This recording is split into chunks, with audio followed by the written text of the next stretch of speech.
எங்கேயோ பார்த்திருக்கேன்னு சொன்னீங்க. இன்னுமா என்ன தெரியல.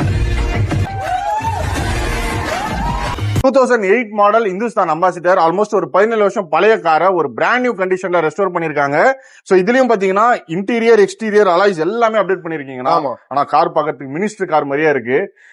90s பாத்தீங்கன்னா எல்லா minister, chief minister, prime minister வரையும் இந்த கார் தான் வச்சிருந்தாங்க. மேபி உங்க வீடியோ பார்த்ததுக்கு அப்புறம் இப்போ மினிஸ்டர், எம்எல்ஏ எல்லாருமே அம்பாசிடர் வாங்கி இந்த மாதிரி ரெடி பண்ணிடுவாங்கன்னு நினைக்கிறேன் உங்ககிட்ட. ஏன்னா அந்த அளவு நம்மளுக்கே வண்டி ரெடி பண்ணணும்ன்ற ஆசையா வந்துருச்சு. சோ இந்த கார் பத்தி சொல்லிருங்க. என்ன கண்டிஷன்? நீங்க சொன்னது 100% ட்ரூத்.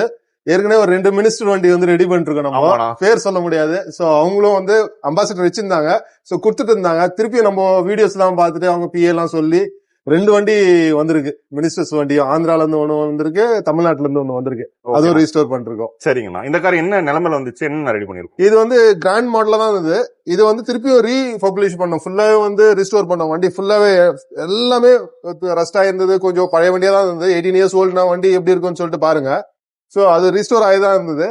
ரிஸ்டோரேஷன் ஃபுல்லாவே பண்ணது. இல்ல ஃப்ரண்ட் பம்பர்ல இருந்து எல்லாமே கஸ்டம் மேட் தான் இருக்கு. கிரில்ல இருந்து கஸ்டம் மேடு, ஹெட்லைட் கஸ்டம் மேடு, இதுவும் கஸ்டம் மேடு. இதுல பாத்தீங்கன்னா டிஆர்எலோட வர மாதிரி ஆப்ஷன் கொடுத்துருக்கோம். ஓகேண்ணா. எல்லாமே கஸ்டம் மேட் தான். இப்போ 2025 வந்தா இந்த மாதிரி தான் ஃபேஸ் லிஃப்ட் ஆகும். லேட்டஸ்ட் ஃபேஸ் லிஃப்ட் தான். கிட்டத்தட்ட ஃபேஸ் லிஃப்ட் இப்போ வண்டி ஒரு அம்பாசிடர் லான்ச் பண்ணனா இது மாதிரி தான் லான்ச் பண்ணோம். ப்ராபபிலி இருக்க வாய்ப்பு இருக்கு. கண்டிப்பா. ஆனா அலைஸ்லாம் வேற லெவல்ல இருக்கு. ஆமா, இது வந்து 15 இன்ச்சஸ் அலாய், இனோவோட அலாய் போட்டிருக்கோம். ஸ்பேசர் போட்டு கொஞ்சம் டயர் வெளியே வர மாதிரி பண்ணிட்டு, சோ 15 இன்ச்சஸ் அலாய் போட்டிருக்கோம் நம்ம. சரிங்கண்ணா.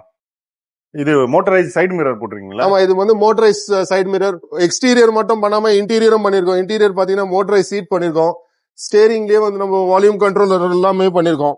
வால்யூம் கண்ட்ரோல்லாம் இங்கேயே வச்சுக்கிற மாதிரி. சோ ஏசி வென்ஸ் எல்லாமே வந்து லைட் உள்ள. இன்டீரியர் ஃபுல்லா வந்து ரொம்ப நல்லா பண்ண வேணும்னு சொல்லி இந்த கஸ்டமர். சோ இன்டீரியர் ஃபுல்லாவே வந்து கஸ்டமைசேஷன் பண்ணிருக்கோம். உங்களுக்கு பாத்தீங்கன்னா ஹேண்ட் பிரேக்ஸ், ஹேண்ட் ரெஸ்ட் இங்க வைக்கிற மாதிரி, சீட்ஸ் வந்து motorized seats, audio system with reverse camera, அதெல்லாம் நார்மல் வண்டியில வர்றதுதான். பட் அம்பாசிடர்ல போடும்போது கொஞ்சம் நல்லாவே இருக்கும். பிளஸ் ஹேண்ட் ரெஸ்ட் எல்லாம் பாத்தீங்கன்னா பவர் விண்டோ சுவிச்சஸ் எல்லாம் வந்து இதுலயே வர மாதிரி, டோர் பேட்லயே வர மாதிரி, லேட்டஸ்ட் வண்டியில வர மாதிரி. இது மாதிரி எல்இடி இண்டிகேட்டர்ஸ் பண்ணிருக்கோம். இதுல இண்டிகேட்டர்ஸும் வந்து எல்இடிலயே பண்ணிருக்கோம். சோ ஃபுல்லாவே வந்து இந்த வண்டி வந்து நம்ம கஸ்டமைஸ் பண்ணிருக்கோம். ஓகேண்ணா. ஆனா இது போன வாட்டி நம்ம கேட்டதுதான், ஒரு ஆந்திராக்கு ஒரு கார் அமைச்சிங்க. கார் வேற லெவல்ல இருந்தது. அது டைம் கொஞ்சம் அதிகமாச்சு. இந்த மாதிரி ஒரு பிராண்ட் நியூ கண்டிஷன்ல இப்போ பண்ண இவ்வளவு ஃபீச்சர்ஸோட ரெடி பண்ணோம் அப்படின்னா 6 to 8 months ஆயிருது ஒரு வண்டி ரெடி பண்றதுக்கு. எல்லாமே ஏன்னா எல்லாமே ஹேண்ட்மேட் தான். எதுவுமே வந்து நம்ம மார்க்கெட்ல கிடைக்கிறது எடுத்து மாட்ட முடியாது. சோ எல்லாமே ஹேண்ட்மேட்னால, ஏன்னா அம்பாசிடர்னா பார்க்கும்போது அவ்வளவு ரஸ்ட் தெரியாது. பிரிச்சுட்டு அப்புறம் எல்லா இடத்துலயும் ரஸ்ட் வரும். டிங்கரிங்கே வந்து 1.5 மாசம் 2 மாசம் கிட்ட டிங்கரிங்கே ஆயிருது நம்மளுக்கு. அதனால ஹேண்ட்மேட் தான்